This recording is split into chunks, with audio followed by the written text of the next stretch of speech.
Om Swastiastu. Perkenalkan, kami dari kelompok 10 yang beranggotakan saya sendiri, Gede Wan Saputra, nomor absen 4, IKD Agus Mahardika, nomor absen 8, dan Iputu Krishna Chandra Oka Diputra, nomor absen 15. Di sini kami akan mempresentasikan dari materi konsep teori permainan dan perilaku oligopolis.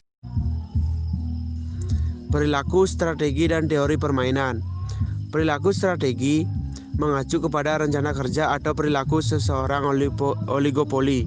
Setelah mempertimbangkan semua reaksi yang mungkin dilakukan oleh para pesaing, selama masih ada pesaing di antara mereka untuk memperoleh laba dan keuntungan. John von Neumann dan ekonom Oscar Morgenstern pada tahun 1944, dan tidak lama kemudian teori ini diakui sebagai terobosan baru dalam penelitian tentang oligopoli. Yang kedua, unsur-unsur teori permainan atau game teori.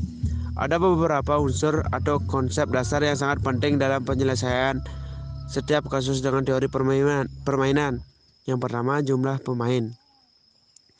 Jumlah pemain. Permainan diklarifikasi menurut jumlah kepentingan atau tujuan yang ada dalam permainan tersebut.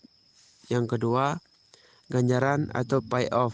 Ganjaran atau payoff adalah hasil akhir yang terjadi pada akhir permainan. Berkenaan dengan ganjaran ini, permainan digolongkan menjadi dua macam kategori, yaitu permainan jumlah 0 atau zero sum game, dan permainan jumlah bukan 0, non-zero atau non-zero sum game.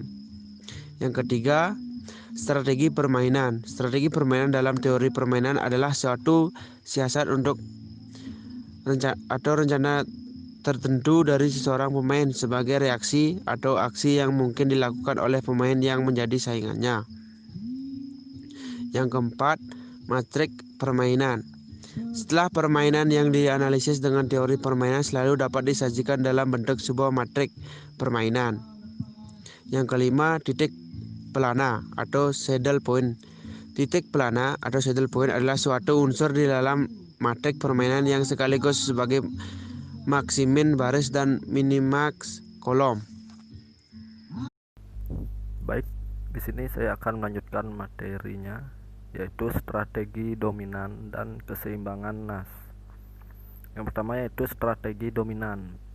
Pertama, kita belajar cara membaca apa yang disebut sebagai matriks imbalan atau payoff metrik. Di dalam metrik ini, pemain A dapat memilih atas atau bawah, dan imbalan yang didapatkannya tergantung dari pilihan pemain B yang bisa memilih kiri atau kanan.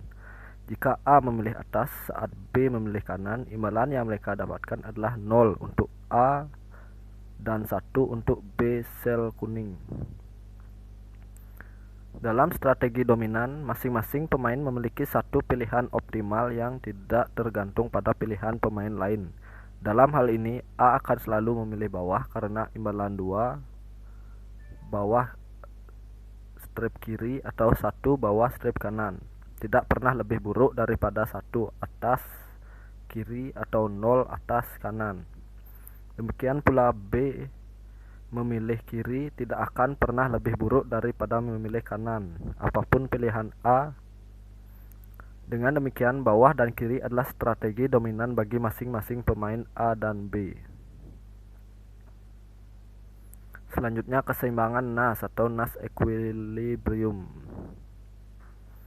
Fenomena ini diformulasikan pada tahun 1951 oleh John Nash, matematikawan yang namanya disebut di awal tulisan.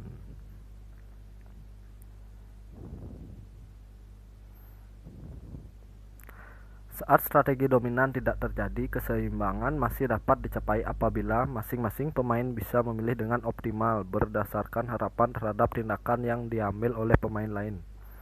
Pada situasi di atas, jika pemain A memilih atas, pilihan optimal lagi B atau kiri. Sebaliknya, jika B memilih kiri, pilihan optimal A adalah atas. Dengan demikian, atas kiri sel kuning juga merupakan posisi keseimbangan yang disebut sebagai keseimbangan NAS atau NAS equilibrium. Jadi keseimbangan NAS adalah sepasang strategi ketika pilihan yang diambil A adalah pilihan optimal terhadap kondisi pilihan yang diambil B dan sebaliknya.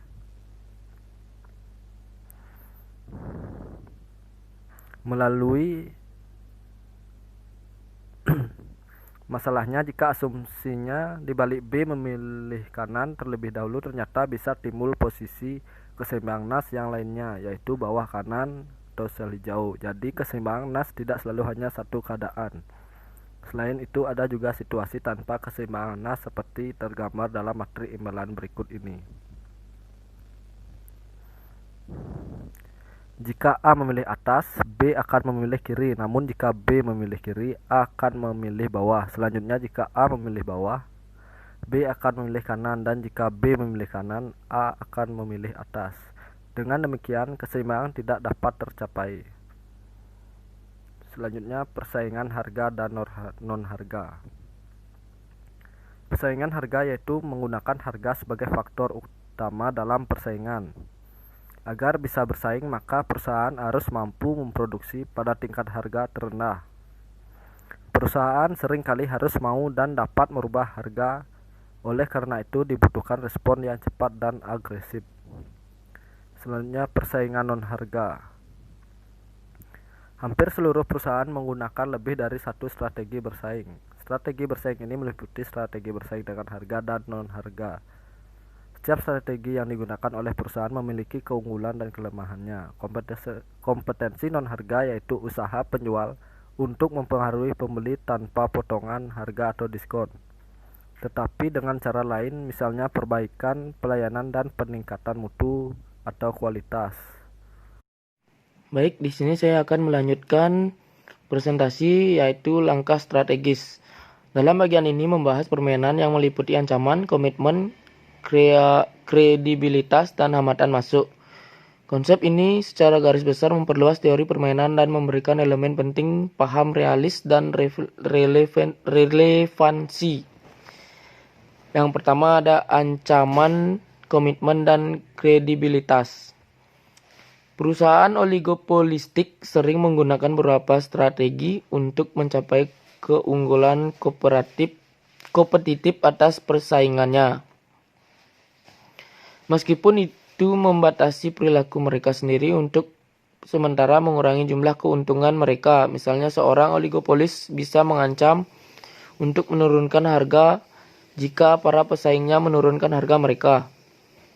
Seperti ini berarti mengurangi laba mereka. Ancaman bisa dipastikan memiliki kredibilitas, misalnya dengan menulis sebuah surat komitmen kepada para pelanggan untuk menyamai harga produk pesaing yang lebih rendah.